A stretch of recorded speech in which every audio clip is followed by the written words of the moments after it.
વસુદેવસુતં દેવં કંસચાણૂરમર્દનમ દેવકી પરમાનંદમ કૃષ્ણં વંદે જગદ્ગુરુમ. આપણી જેવા મનુષ્યોનો જીવન ગ્રંથ છે શ્રીમદ ભગવદ્ ગીતા. શ્રીમદ ભગવદ્ ગીતાનો અધ્યાય 3 શ્લોક 7 કર્મયોગ આપણે જોઈએ છીએ. કર્મયોગના 7મા શ્લોકની અંદર ભગવાન કહેવા માંગે છે, યત્સ્વેન્દ્રિયાની મનસા નિયમ્યારભતેર્જુન કર્મેન્દ્રિયૈ કર્મયોગમ અશક્ત સ વિશિષ્યતે. ભગવાને સ્વયં કીધું છે કે જે ઇન્દ્રિયોને મનના તાબામાં રાખીને કર્મેન્દ્રિયોથી કર્મ કરે છે તે કર્મયોગી અશક્ત વિશિષ્ટ છે, શ્રેષ્ઠ છે.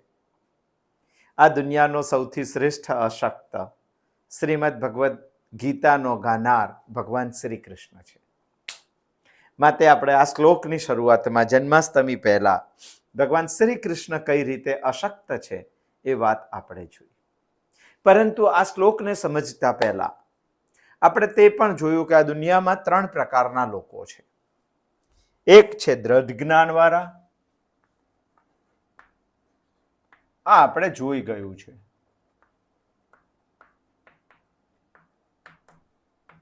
બીજું છે અદ્રઢ જ્ઞાનવાળા અને ત્રીજું છે અજ્ઞાની. આ 3 પ્રકારના લોકોનું વિવરણ પણ જોઈ લીધું. આપણે થોડું ચિંતન પણ કર્યું હશે કે આ 3માં આપણે ક્યાં આવીએ છીએ. દ્રઢ જ્ઞાન એટલે નિત્ય નિરંતર જેની જ્ઞાનમાં સ્થિતિ છે તે જ્ઞાન. એટલે અહીંયા આત્મજ્ઞાન. આત્મજ્ઞાન એટલે હું શરીર, ઇન્દ્રિય, મન, બુદ્ધિ નથી, પરંતુ હું ચૈતન્ય સ્વરૂપ આત્મા છું. આવી જેની પાક્કી સમજણ છે, નિત્ય નિરંતર પ્રત્યેક ક્ષણે જેની સમજણ બદલાતી નથી, આવા સમજણવાળાને દ્રઢ જ્ઞાનવાળા કહેવાય છે. એ દ્રઢ જ્ઞાનવાળા માટે આ શ્લોક નથી. અદ્રઢ જ્ઞાન એટલે એ સમજે છે કે હું શરીર, ઇન્દ્રિય, મન, બુદ્ધિ નથી, પરંતુ હું નિત્ય ચૈતન્ય સ્વરૂપ આત્મા છું. આવું તેનું પાક્કું નથી, એ પ્રમાણે એ જીવતો નથી, માટે તેને કહેવાય છે અદ્રઢ જ્ઞાન. એક્ઝામ્પલ સાથે આપણે સમજવાનો પ્રયત્ન કર્યો હતો. અને કેટલાકને તો એવી જ ખબર નથી કે હું શરીર, ઇન્દ્રિય, મન, બુદ્ધિ જ છું, એ સિવાય બીજું કંઈ છું જ નથી. આવી જેની સમજણ છે તેને કહેવાય અજ્ઞાની. આના માટે 7મો શ્લોક નથી, આ 2 માટે 7મો શ્લોક છે. આ 2માં આપણે ક્યાં આવીએ છીએ તે આપણે જોઈ લેવાનું. આ 2માં જે દેહાભિમાની છે, જે અજ્ઞાની છે, જેનું અદ્રઢ જ્ઞાન છે, તેના માટે ભગવાન શ્રીમદ ભગવદ્ ગીતાના 3જા અધ્યાય કર્મયોગમાં કહે છે કે તે સંન્યાસીઓને સુખી જોઈને કર્મ છોડવાનો વિચાર ના કરે. કારણ કે આ 2 લોકો જે દેહાભિમાની છે, જે અજ્ઞાની છે, અદ્રઢ જ્ઞાનવાળા છે, એ ક્ષણ માત્ર પણ કર્મ કર્યા વગર રહી શકશે નહીં. બહુ મોટો સિદ્ધાંત છે, વિચારજો. કારણ કે શરીર, ઇન્દ્રિય, મન અને બુદ્ધિ એ પ્રકૃતિના કાર્યો છે અને એ પોતાને એ જ સમજે છે. અને ક્યારેય પણ પ્રકૃતિ પોતાના કાર્યને કૃતિ મુક્ત કરતી નથી. અને એટલા માટે આ 2 સમજણવાળો વ્યક્તિ આ દુનિયામાં કર્મ કરવા માટે પરવશ છે, કર્મ છોડી શકશે નહીં.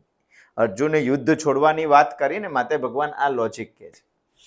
અને છતાંય જો સમજણ વગર કર્મ છોડવાનો પ્રયત્ન કરશે તો તે મિથ્યાચારી છે, એની અધોગતિ થશે, તેનું કલ્યાણ નહીં થાય. એના કરતા તો ભગવાને એવું કીધું છે કે આ બધું કરવા કરતા કર્મયોગ કરવો સારો, શ્રેષ્ઠ છે. હવે પ્રશ્ન આપણને એવું થાય કે કર્મયોગ એટલે શું? આમ તો શ્રીમદ ભગવદ્ ગીતામાં 3 યોગ બહુ પ્રચલિત છે. એક છે જ્ઞાન યોગ, બીજું છે કર્મયોગ અને ત્રીજું છે ભક્તિ યોગ. આ 3 વિકલ્પો છે અને આ 3માં શ્રીમદ ભગવદ્ ગીતા વહેંચાયેલી છે. 1 થી 6 અધ્યાય સુધીના શ્લોકો છે. માણસે વિચારવું જોઈએ. 7 થી 12 અને 13 થી 18 આ વિભાગ પાડેલા છે ભગવાને. કર્મયોગ, ભક્તિયોગ, જ્ઞાનયોગ. અચ્છા, જ્ઞાનયોગ કોને કહેશું? જ્ઞાન નિષ્ઠાની પ્રાપ્તિ માટે જેને જ્ઞાનને સાધન બનાવ્યું છે એનું નામ છે જ્ઞાનયોગ. જ્ઞાન નિષ્ઠા એટલે આત્મજ્ઞાનમાં નિત્ય નિરંતર સ્થિત. બરાબર, શબ્દો આપણે ટર્મિનોલોજી આગળ વાપરી ગયા તે જ પ્રમાણે સમજવાનું છે. કર્મયોગ એટલે જ્ઞાન નિષ્ઠા પ્રાપ્ત કરવા માટે જેને કર્મને સાધન બનાવ્યું છે એને કર્મયોગ કહેવાય. અને જ્ઞાન નિષ્ઠાની પ્રાપ્તિ કરવા માટે જેને ભક્તિને સાધન બનાવ્યું છે અને એ માટે પ્રયત્ન કરે છે એને ભક્તિ યોગ કહેવાય. આ 3 યોગ શ્રીમદ ભગવદ્ ગીતામાં છે. એમાંથી આપણે હમણાં આ જોવાનો છે. 3જા અધ્યાયમાં 7મા શ્લોકથી ભગવાન તેને કહેવાની શરૂઆત કરે છે. અચ્છા, પ્રશ્ન આપણને એ ઉભો થાય કે કર્મયોગમાં કરવાનું શું? કર્મયોગ શું છે એ આપણે સમજ્યા કે જ્ઞાન નિષ્ઠાની પ્રાપ્તિ કરવા માટે, દ્રઢ જ્ઞાન પ્રાપ્ત કરવા માટે કર્મને જે સાધન બનાવે છે, કર્મને જે સીધી બનાવીને ચરવાનો પ્રયત્ન કરે છે અને આત્મજ્ઞાનની સ્થિતિ પ્રાપ્ત કરે છે એને કહેવાય છે કર્મયોગ. પ્રશ્ન એવો બધે કે કર્મયોગમાં કરવાનું શું? આ કરવાનું શું એના માટે જ ભગવાન શ્લોક 7 કહે છે. આપણે જોયા કર્મયોગ એટલે શું, પછી જોયું કરવાનું શું. શું કરવાનું? તો ભગવાને બસ સ્પષ્ટ કહી દીધું. યસ્વેન્દ્રિયાનિ મનસા નિયમ્યારભતે અર્જુન કર્મેન્દ્રિયૈ કર્મયોગમ અશક્ત સવિશિષ્યતે. બહુ મસ્ત કીધું છે. ભગવાને એવું કીધું છે કે જ્ઞાનેન્દ્રિયોને મનના તાબામાં રાખવાની, મનના તાબામાં રાખીને કર્મેન્દ્રિયોથી કર્મયોગ કરવાનો. અને આવું જે કરે છે તે અશક્ત દુનિયામાં શ્રેષ્ઠ છે. બસ આ 7મા શ્લોકમાં કહી દીધું. 2 કૃતિ ભગવાને અહીંયા કીધી છે અને બંને પ્રક્રિયા કર્મયોગની શરૂઆત છે. ભગવાન તો આપણને અહીં લઈ જવા માંગે છે. આ નથી તો આ 2 તો છે. આ 2 છે તો આ 2 થી આપણે અહીંયા પહોંચવા માટે ભગવાને તો કીધું છે કે કર્મયોગ કરવો જોઈએ. અને કર્મયોગ એટલે શું તે આપણે જોયું. કર્મયોગ કરવાનું શું એના માટે 7મો શ્લોક. એમાં 2 પ્રક્રિયા છે. મનથી ઇન્દ્રિયોને સંયમમાં રાખવાની અને સંયમિત થયેલી ઇન્દ્રિયો દ્વારા કર્મેન્દ્રિયોથી કર્મયોગ કરવાનો, કર્મ કરવાનું. હવે પ્રશ્ન એ ઉભો થાય કે મનથી ઇન્દ્રિયોને સંયમમાં શા માટે રાખવાની?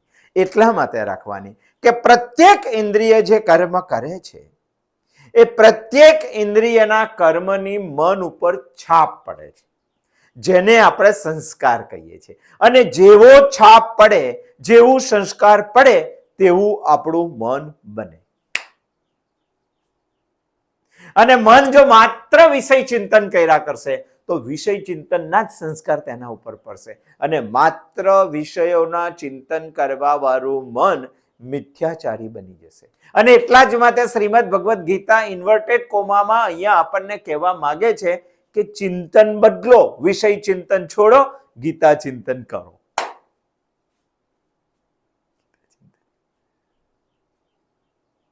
ભગવાન તો અહીંયા આપણને એવું કહેવા માંગે છે કે આપણું મન વાસનાઓથી ભરેલું છે.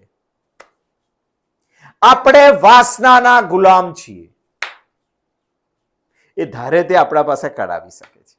એટલે ઇન્દ્રિયો, આપણે ઇન્દ્રિયોના ગુલામ નથી, આપણે વાસનાના ગુલામ છીએ. માણસ એવું સમજે છે કે હું ઇન્દ્રિયોનો ગુલામ છું અને એટલે ઇન્દ્રિયો ઉપર કંટ્રોલ લાવે છે. એટલે બળપૂર્વક ઇન્દ્રિયોને રોકી રાખે છે.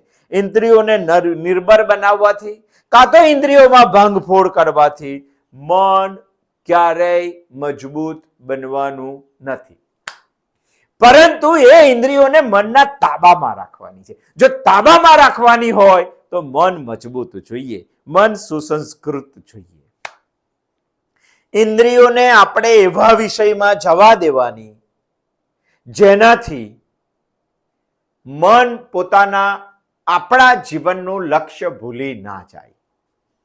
બહુ એક વાક્ય છે, બહુ જ ચિંતન કરો. 1 અઠવાડિયા સુધી એક વાક્ય ચિંતન કરવાનું છે. એવું વાક્ય હું કહું છું, વિચાર કરીને બોલું છું. 25 બુકોનું અધ્યયન કરીને કહું છું તમને. આ સિક્વન્સમાં આપણે છે. આપણે બી થાકીને કર્મ છોડવાનો પ્રયત્ન કરી દઈએ છીએ.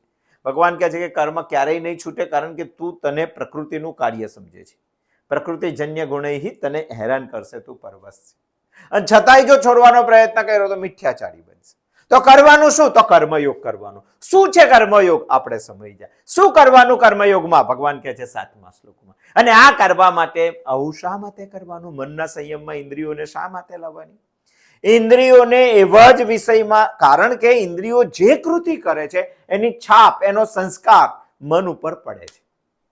જો ઇન્દ્રિયો ખરાબ કૃતિ કરશે, જો ઇન્દ્રિયો હલકી કૃતિ કરશે, તો ખરાબ છાપ મન ઉપર પડશે. મન નબળું પડશે. નબળું મન ઇન્દ્રિયોનો સંયમ નહીં. મને તો મન મજબૂત જોઈએ. જો મજબૂત કરવું હોય મનને, તો ઇન્દ્રિયોને એવા વિષયમાં નહીં જવા દેવાની જે વિષયમાં ઇન્દ્રિયો જવાથી મન પોતાના જીવનનું લક્ષ્ય ભૂલી જાય.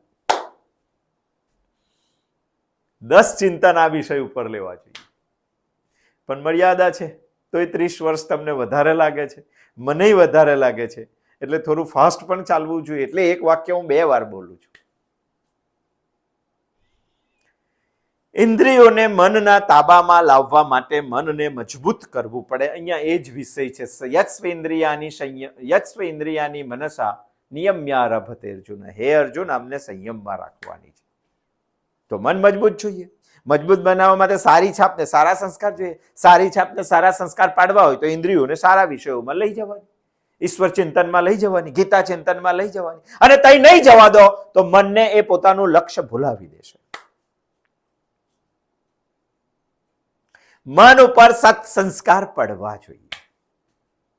ઈશ્વરની સેવા કરવાનું કર્તવ્ય જીવનમાં ઊભું કરવું જોઈએ. તમે કહેશો કે અમે ઈશ્વર તો જોયા જ નથી. અરે આપણા શાસ્ત્રો એવું કહે છે કે જગત ઈષધિયુક્ત સેવનમ. આ આખું જગત ઈશ્વર યુક્ત છે, અને આખું જગત ઈશ્વર યુક્ત છે, તો જગતની સેવા કરો. કારણ કે બધામાં જ ઈશ્વર તો છે. આ વિષય આપણે આગળ બહુ ડિટેલમાં લીધો હતો, એટલે આજે બહુ વધારે છેડતા નથી. મનને બુદ્ધિથી સમજાવીને જગતની સેવામાં પ્રવૃત્ત કરો. જો આવું કરશો તો મિથ્યાચાર કરતા આ કૃતિ શ્રેષ્ઠ છે. ભગવાન આપણને મિથ્યાચારમાંથી બચાવવા માંગે છે, અને એટલા માટે ભગવાન આપણને 7મો શ્લોક કહે છે, જ્ઞાનેન્દ્રિયોને મનથી સંયમિત કરવાની. અને સંયમિત કરો, યોગ્ય જગ્યાએ જવા દો, એટલે મન સંસ્કારિત બને. સંસ્કારિત મન મજબૂત બને. મજબૂત બને તો ઇન્દ્રિયો ઉપર સંયમ કરી શકે, અને ઇન્દ્રિયો ઉપર સંયમ મનનો થઈ જાય પછી કર્મેન્દ્રિયોથી કર્મ કરવાનું, અને કહેવાય છે કર્મયોગ. અને આ કરી શકે તે અશક્ત છે, એવું ભગવાને કીધું છે. અને આ અશક્ત જ્યારે વાસનાઓની આસક્તિમાંથી બચી જાય તો તે અશક્ત બની જાય. અને એ જ શ્રેષ્ઠ છે. ભગવાન અહીંયા આપણને અશક્તની સ્તુતિ કરતા હોય એવું લાગે છે. વારે વારે અશક્ત શબ્દ આપણે સમજતા નથી, પણ અશક્ત એટલે એટલું સમજી લઈએ કે જે અનાશક્ત છે, જેને આસક્તિ નથી, જેનામાંથી બધી કામનાઓ નિવૃત્ત થવા માટેના પ્રયત્નો શરૂ થઈ ગયા છે, જેનું મન ઇન્દ્રિયોને સંયમમાં રાખે છે, જેની ઇન્દ્રિયો એવી જ જગ્યાએ જાય છે જેનાથી મન મજબૂત બને, સુસંસ્કારિત બને, અને જીવનનો ઉદ્દેશ મન સમજી શકે, અને પછી કર્મેન્દ્રિયોથી કર્મ કરવાનું. આવું જે કરે છે તે અશક્ત છે. આપણને પ્રશ્ન થાય કે મારે પણ અશક્ત બનવું છે. જો અશક્ત બનવું હોય તો એના માટે ક્રમશઃ સીડીના પગથિયા ચડવા પડે. ડાયરેક્ટ અશક્ત બની જાય એવો દુનિયામાં કોઈ રસ્તો નથી. તમે કહેશો કે ક્રમશઃ એટલે શું? બૃહદારણ્યક ઉપનિષદમાં બહુ સુંદર વર્ણન છે. માણસે પહેલા શું બનવાનું? સૌથી પહેલા માણસે આપ્તકામી બનવાનું, અશક્ત બનવા માટે. જુઓ, આત્મકામી બનવાનું.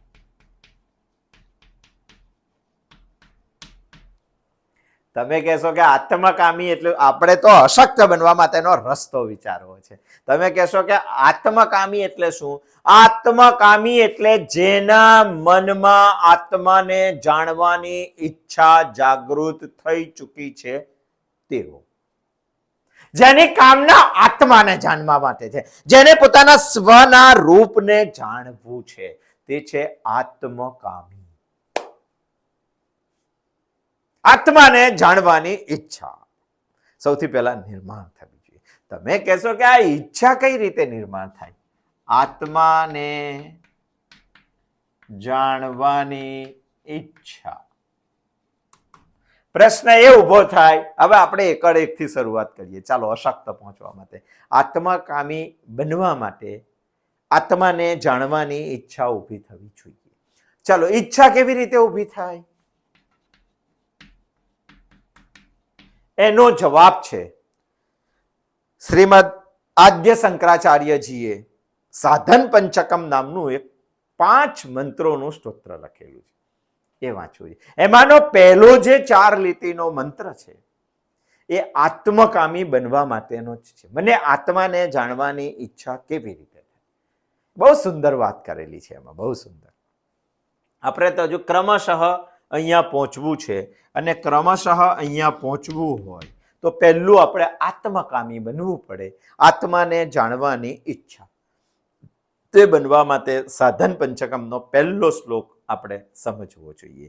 વેદો નિત્યમ અધીયતામ તદુદિતમ કર્મસ્વનુષ્ઠેયતામ તેને સસ્ય વેદેયતામ મપચિતે કામ્યે મહ સતજ્યતામ પાપૌગઃ પરિભૂયદામ ભવ સુખે દોષોનુસંધીયતામ આત્મેચ્છા વ્યવસીયતામ નિજગૃહાત તૃણમ વિનિર્ગમ્યતાત. બહુ સુંદર વાત કરી. શું સુંદર વાત કરી છે આમાં. મને પહેલા આત્મકામી થવું હોય તો શંકરાચાર્યજી કહે છે વેદો નિત્યમ અધીયતામ, વેદોનું નિત્ય અધ્યયન કરો.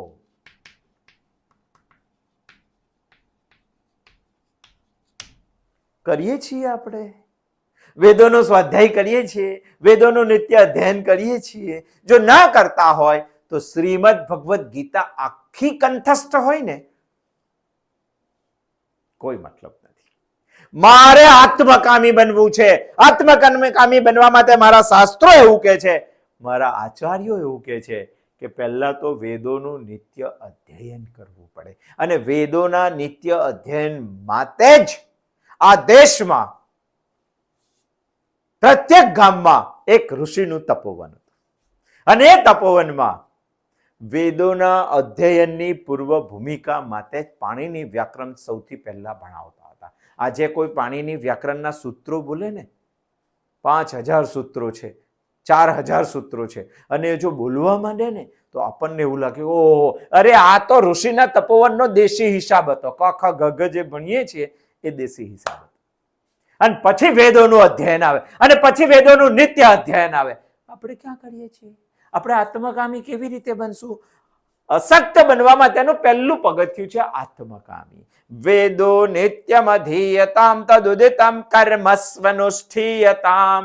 કર્મસ્વનુષ્ઠીયતામ એટલે વેદોમાં કહેલા કર્તવ્ય કર્મોનું અનુષ્ઠાન કરવું જોઈએ. એવા કર્મો કરવાની શરૂઆત કરી દેવી જોઈએ જે વેદોમાં કીધેલા છે. કામના પૂર્તિના પણ કર્મો છે, પણ એ કર્મો શા માટે છે? સકામ જે વ્યક્તિ છે એને આ કર્મો કરવા જ જોઈએ. જો એ કર્મો કરીને એની સકામતાની પૂર્તતા નહીં થાય તો એ દુષ્કર્મ કરવા લાગશે. અને વેદોએ આને દુષ્કર્મ તરફ જતા અટકાવવા માટે જ સકામ યજ્ઞો કીધા છે. પુત્ર પ્રાપ્તિષ્ઠિ યજ્ઞ, ધન કામેષ્ઠિ યજ્ઞ, બધા યજ્ઞો, રાજસૂય યજ્ઞ, અશ્વમેઘ યજ્ઞ, એટલા માટે બધા યજ્ઞો વેદોએ કીધા છે. સકામ તો એની કામના તો પૂરી થવી જ જોઈએ, અને જો નહીં થાય તો એ દુષ્કર્મ કરશે. કામના પૂર્તિ નહીં થાય તો વેદો નિત્યમ.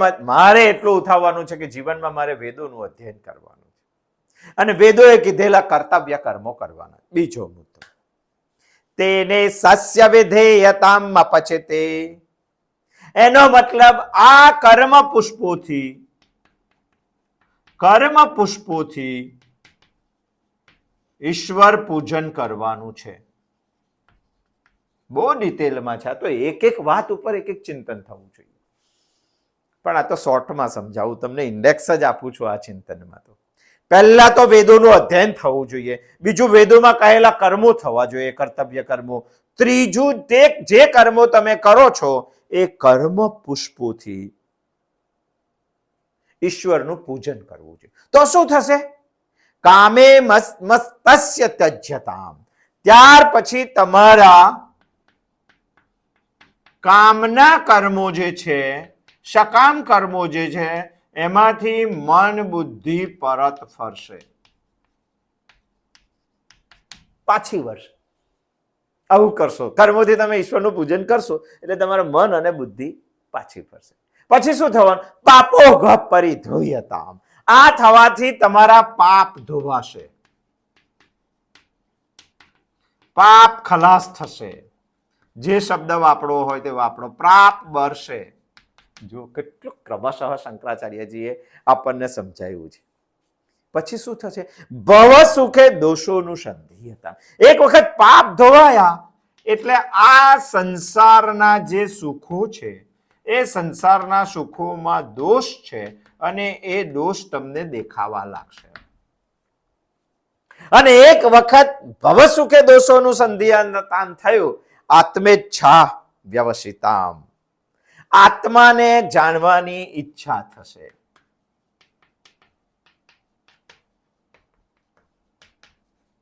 આવ્યા આપણે આત્મકામી ઉપર. કેટલો સોલિડ ક્રમ બતાવ્યો છે. આપણે કોઈ દિવસ સમજતા નથી. નિજ ગૃહાત તૃણમ વિનિર્ગમ્યતા, પછી તમે સંન્યાસ લઈ શકશો, પછી તમે ગૃહ ત્યાગ કરી શકશો. આત્મજ્ઞાન. વેદો નિત્યમ અધીયતામ તદુદિતમ કર્મસ્વનુષ્ઠીયતામ કામ્યે તેને સસ્ય વિધીયતામ મપચિતે કામ્યેમ ત્યજ્યતામ પાપોઘ પરિધૂયતામ ભવ સુખે દોષોનુસંધીયતામ આત્મેચ્છા વ્યવસીયતામ નિજગૃહાત તૃણમ વિનિર્ગમ્યતા. બહુ સુંદર વાત કરેલી. તો તમે આત્મકામી થશો, તમને આત્માને જાણવાની ઈચ્છા થશે. આ શ્લોકમાં આપણે અશક્ત શબ્દ ઉઠાયો છે. અશક્ત બનવું હોય તો પહેલા આત્મકામી બનવું પડે, અને આત્મકામી એક વખત તમે બની ગયા, આત્મકામી તમે એક વખત બની ગયા પછી બીજું સ્ટેપ આવે છે આપ્તકામી. આત્મકામી પછી શબ્દ આવે છે આત્મકામી. આત્મકામી આત્મકામી બન્યા વગર તમે આપ્તકામી બની શકતા. આપ્ત એટલે પોતાનું, આપ્ત એટલે નજીકનું. આપ્તનો બીજો અર્થ થાય છે પ્રાપ્ત. આપ્તનો બીજો અર્થ થાય છે મેળવવું, નજીકનું, મેળવેલું, પ્રાપ્ત. જેની બધી જ ઈચ્છાઓ પૂર્ણ થઈ છે તે આપ્તકામી બને. પ્રાપ્ત કરી લીધું છે એને. એનો બીજો શબ્દ પણ વાપરી શકાય, સંતુષ્ટ. અને એક વખત તમે કામનાઓમાંથી પાછા વળો, બધી કામનાઓ પૂર્ણ થઈ જાય, તમે સંતુષ્ટ થઈ જાઓ, પછી બનાય છે નિષ્કામી.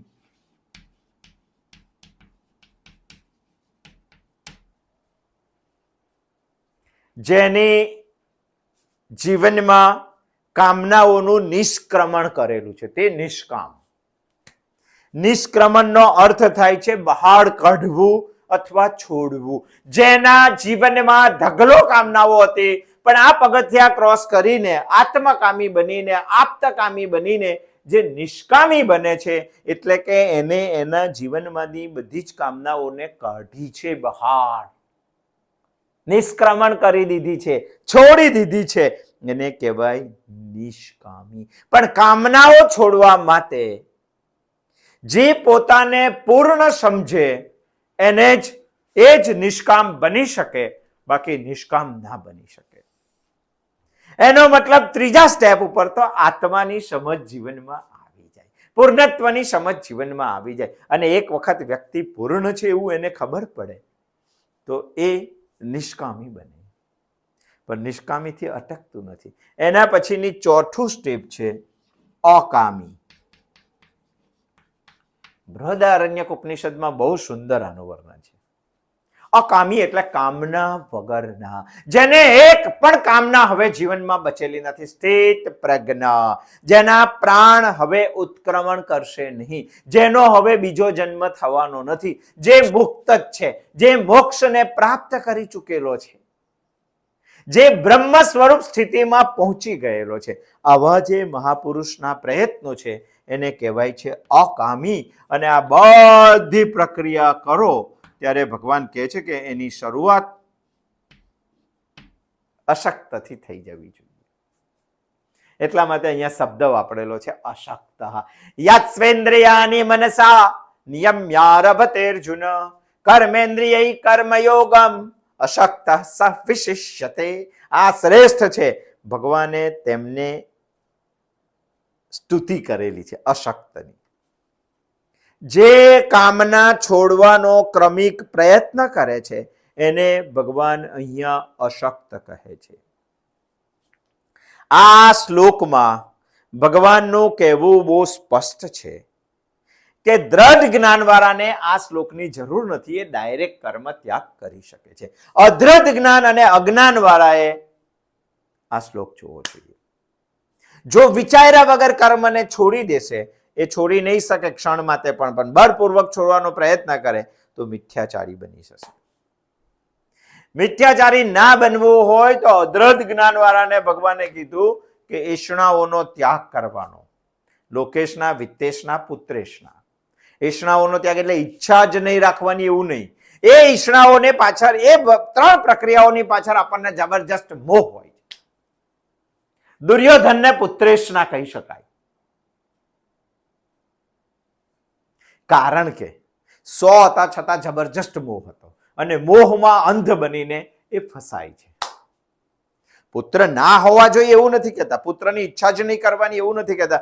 પુત્ર તો બ્રહ્મને પ્રાપ્ત કરી શકે એવો નિર્માણ થવો જોઈએ, એવી ઈચ્છા હોવી જોઈએ અને એના માટેના પ્રયત્નો હોવા જોઈએ, એના માટેનો ક્રમ છે. પણ પુત્રના જ મોહમાં બ્રહ્મને પણ ભૂલી જાઓ, આ પુત્રેશના છે. વિત્તના મોહમાં બ્રહ્મને પણ ભૂલી જાઓ, આ વિત્તેશના છે. લોકોના માન મર્યાદા પ્રાપ્ત કરવામાં તમે જે જીવનમાં લક્ષ્ય લઈને મનુષ્યનો જન્મ મળેલો છે, આ ભૂલી જાઓ, આ વિત્તેશના છે, આ લોકેશના છે. આ એષણાઓ છોડવાની, શાસ્ત્ર અધ્યયન કરવાનું, ચિંતન કરવાનું, સ્વાધ્યાય કરવાનું. તો ભગવાન એવું કહે છે કે તું અદ્રઢમાંથી દ્રઢમાં પહોંચી જશે. અને આ તો તારે નિત્ય નિરંતર એક પણ સેકન્ડ જાગૃત અવસ્થાની ચૂકા વગર રાત દિવસ પ્રત્યેક વર્ષ જન્મથી મૃત્યુ સુધી ના થાય તો જન્મ જન્માંતર સુધી આ કરવાનું. ત્યારે અદ્રઢ જ્ઞાન વાળા એવું કે ભગવાન આ તો બધું શક્ય નથી. ભગવાન કે જો આ ના થતું હોય તો આ કર્મયોગ કરવા લાગે. કર્મયોગ એટલે શું?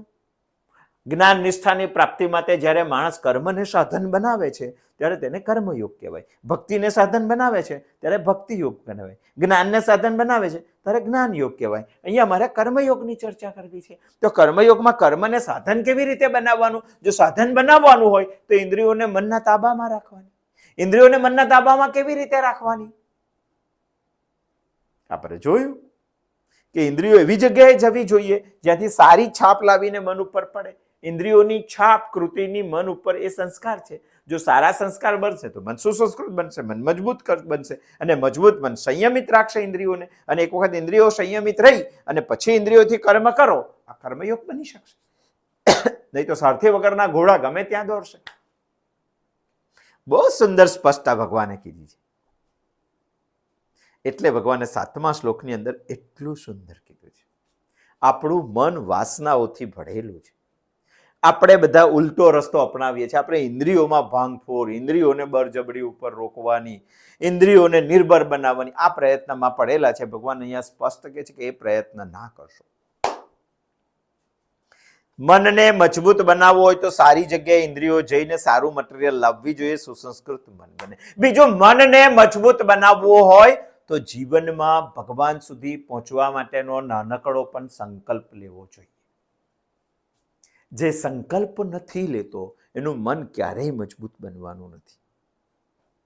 અને સંકલ્પ વાળું મન વાસના ઉપર પ્રભુત્વ જમાવી શકશે, ઇન્દ્રિયોને સંયમમાં રાખી શકશે. શાસ્ત્ર તો બીજું કે જે સંકલ્પવાન છે તે જ આત્મવાન છે. હવે કલ્પના કરો કે આપણા સંકલ્પો કેવા છે. 4 વ્હીલ ગાડી લાવવાના છે, 1 લાખની નોકરી મેળવવાના છે, 2 લાખ મહિને નફો થાય એવો ધંધો કરવાના છે, ખેતીમાં કેમિકલ વાપરીને બહુ પૈસા કમાઈ લેવાના એવો છે. આ સંકલ્પોથી મન નબળું પડશે. મારે ભગવાનને મરવું છે, નક્કી કરેલા સમયે ભગવાનને મરીશ, મારે ભગવાનને સમજવો છે, શાસ્ત્રોનું અધ્યયન કરીશ, આ સંકલ્પ હોવો જોઈએ. નથી હોતો. આપણામાં તેના સંકલ્પ છે, આગળ પહોંચવા માટેના સંકલ્પો હોવા જોઈએ. સંકલ્પવાન જ આત્મવાન બની શકે. સ્વર્ગમાં જો ઇન્દ્ર પાસે કલ્પ વૃક્ષ હોય તો માણસ પાસે પૃથ્વી પર સંકલ્પ વૃક્ષ છે. એટલું જ મજબૂત છે. જો માણસ સમજી જાય તો સંગઠિત સંકલ્પો આપણને સમર્પણ સુધી લઈ જશે. આજે સાધના ભગવાને કીધી છે ને, એની શરૂઆત સંકલ્પી થાય છે અને એનો અંત થાય છે સમર્પણ. મનને સંકલ્પથી મજબૂત બનાવો. મજબૂત મળેલું મન ઇન્દ્રિયોને સંયમમાં રાખશે. સંયમિત થયેલી ઇન્દ્રિયો જ્ઞાન સાધના, જ્ઞાન નિષ્ઠા પ્રાપ્ત કરવા માટે કર્મ કરાવશે. આ જ છે અશક્ત, આ જ છે કર્મયોગ. અને પછી મન ઈશ્વરને સમર્પિત થઈ જશે. કેટલી સીધી, સિમ્પલ, સાદી, સરળ કર્મયોગની ભગવાને વ્યાખ્યા કરી. ભગવાન હજુ પણ બહુ ગુધાર્થ આ શ્લોક દ્વારા કંઈક કહેવાના છે. આવતા સોમવારે આપણે જોશું અને ફરી કંઈ સમજવાનો પ્રયત્ન કરીએ. આ સોમવારે આપણે અશક્ત બનવાના ક્રમશઃ પ્રયત્નો બૃહદારણ્યકમાં જે કીધા છે તે આપણે જોયા. અસ્તુ. જય શ્રી કૃષ્ણ.